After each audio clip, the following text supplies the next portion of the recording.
You're listening to The White Rabbit, conversations on the art of presenting in a rather noisy world. Your hosts are Matt Krause and Alper Rozanes. Matt helps leaders of international companies speak, write, and present with confidence. Alper is a communications trainer and a startup investor with a diverse portfolio of companies in Barcelona. If you like this podcast, please share it with friends and colleagues. Now, on to Matt and Alper for today's conversation.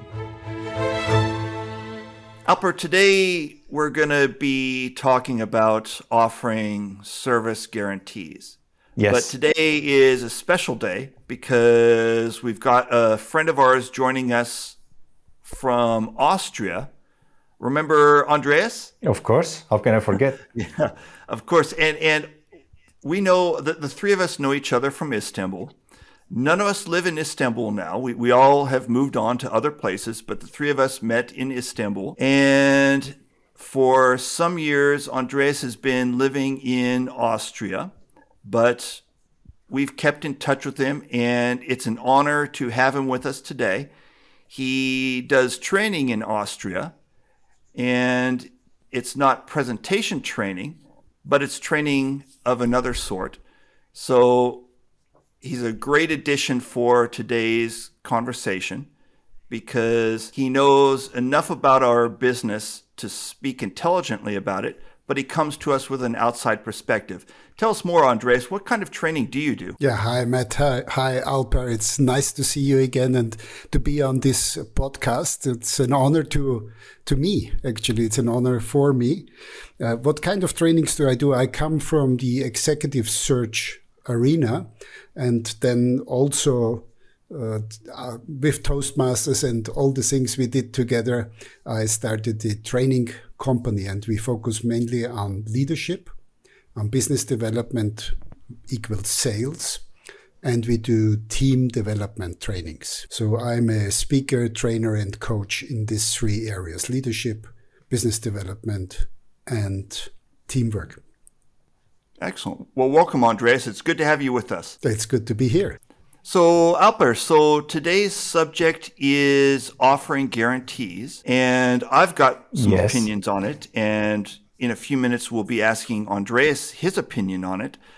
What about you? Do you have opinions on customer guarantees? What do you think about customer guarantees? Well, my position is very clear. Ever since day one, I have been offering that an unconditional guarantee on all the services that I have done until now. And what I mean by guarantee is should at any point after the delivery of the service, it could be a presentation design, it could be a presentation training, or any sort of engagement.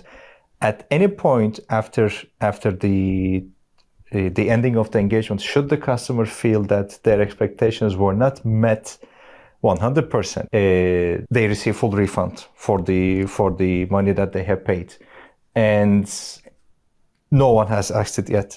Thank God. I would like to keep that zero. I would like to keep that zero ongoing, but I think it gives me an advantage in being able to say you have nothing to lose. Mm-hmm. So, in your perspective, or in your opinion, is offering customers a guarantee, is that something that has helped you in the sales cycle? I would say so. I wouldn't be able to say it has helped. It has been one of the main factors that has helped me. But when I think about it, it has helped me as in the buyer's process. When I was buying services, when I was buying trainings, when I was buying products, it has helped me so much that it seemed only natural to offer it myself. Like I said, I haven't been in any situation where I actually had to activate it. I was never asked for any kind of returns or refunds, but it gave me the confidence and it gave me the peace of mind to be able to say that and walk through the process along the negotiations, along the meetings. Okay. I find this interesting because I've been in this business for 10 years, as have you. Both of us have been in this business for more than 10 years, and I have never offered a guarantee of any sort. I've never mentioned it. I've never had a customer ask me for it. So I find it very interesting that that you are offering one. The reason that I don't offer one is I figure that this is training. So this is a transformational project that we're about to embark on. I see a guarantee as kind of a customer personality signaling event. I figure if you are about to embark on this project that could transform your life, if you're about to embark on this project that could transform your life, that could take you to another level, that could have you living a life that maybe you can't even envision at this point, and yet you come to me and want some sort of guarantee that it's going to work, then you're probably not the kind of customer that I want to be working with.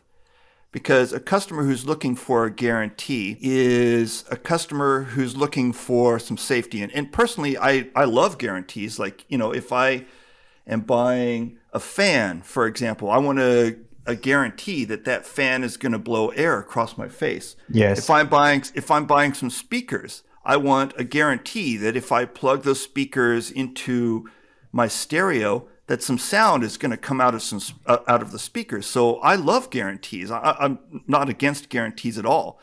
But the service that I'm offering is transformational. And if you want some sort of guarantee that your life is going to undergo this transformation, then I can't offer that to you. So that's my perspective on not offering guarantees. That's a very good and fair point. And listening to you, before we hear Andreas, I'm just going to jump in and I'm going to say this was never asked of me. It's something that I included in every communication that went out. And come to think of it, when I hear you out, my previous clients may not even be aware of the fact that I offer this guarantee because it was never mentioned.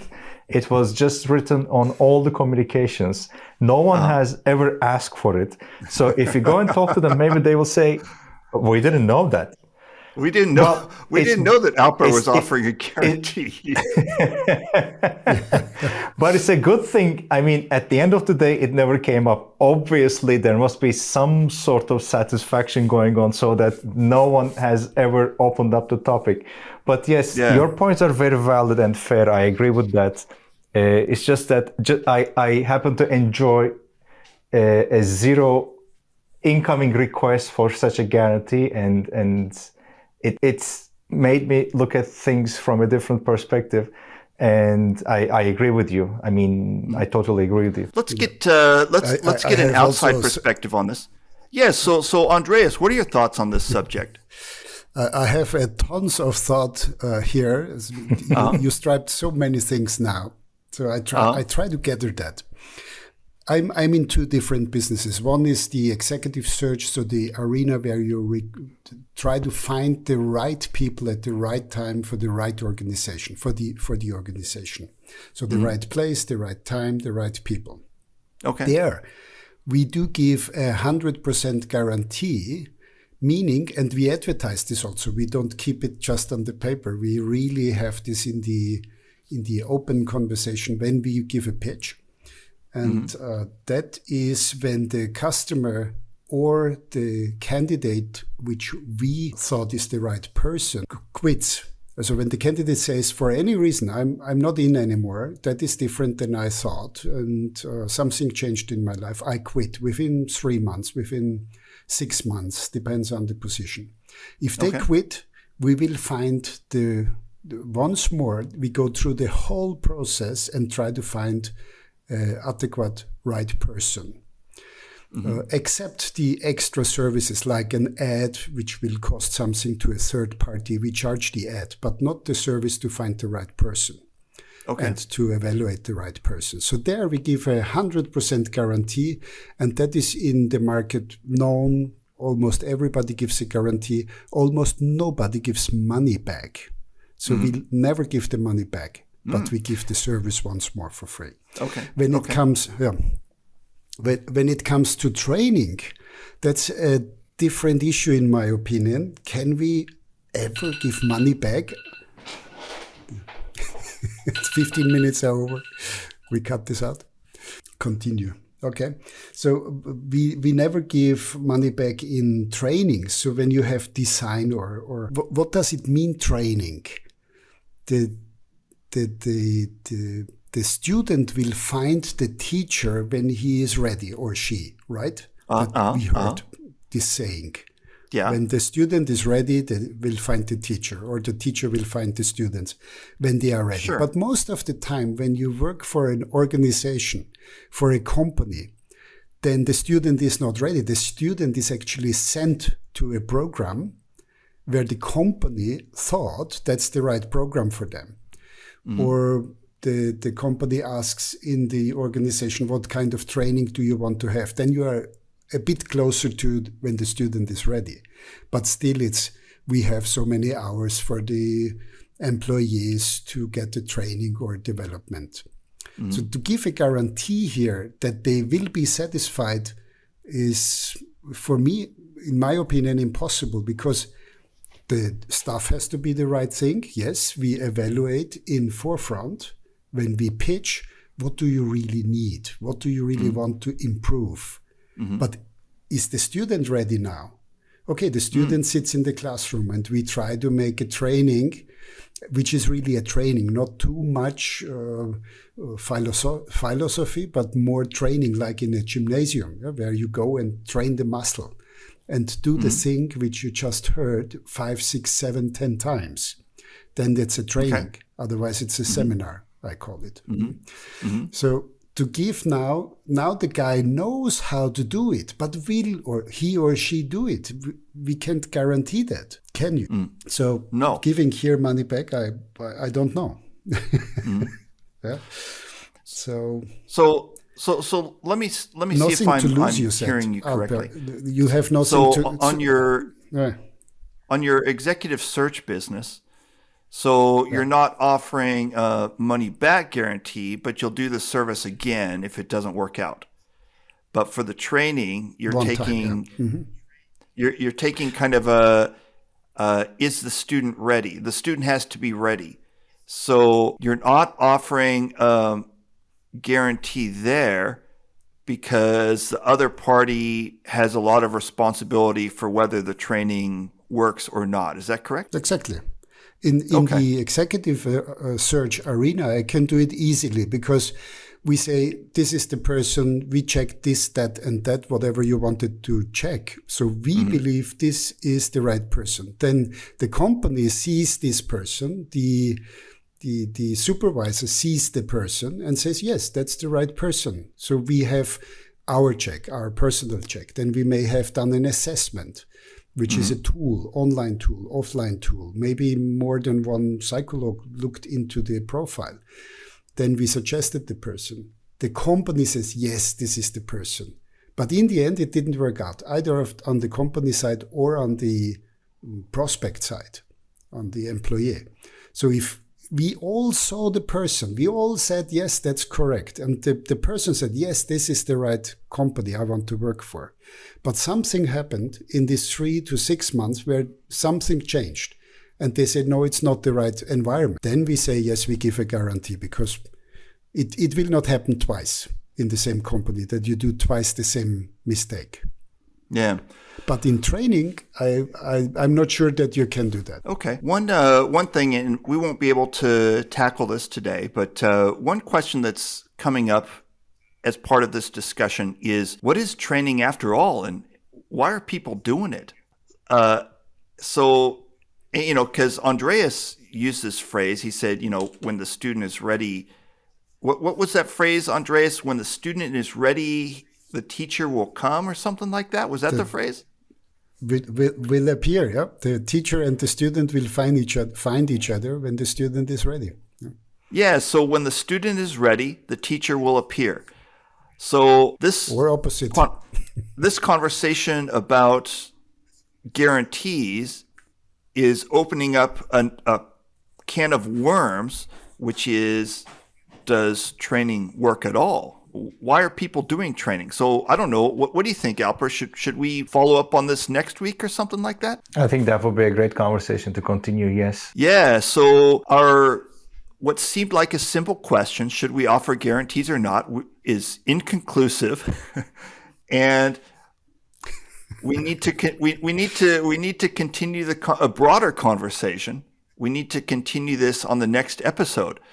So I guess this whole episode today is basically a to be continued. Yes, and the way I see it, after the next episode is finished, we can all go out of business. That's also the possibility if we decide that training is not necessary. We may decide after the next episode, we may decide that our lives are not worth living anymore. Well, I've always dreamt about opening a coffee shop, so I may as well go ahead with that. Very good. We close all the schools, and we close all the LinkedIn education programs and all education programs. Universities all will be closed. So. Yeah.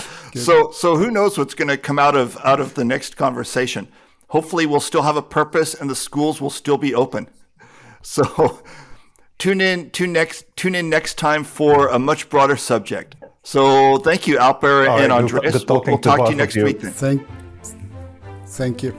Thank you. Thank you for having me. See you. Bye-bye. Thank you for listening to The White Rabbit with Matt Krause and Alper Rozanes. You can subscribe to the podcast on Spotify, iTunes, or through your favorite feed.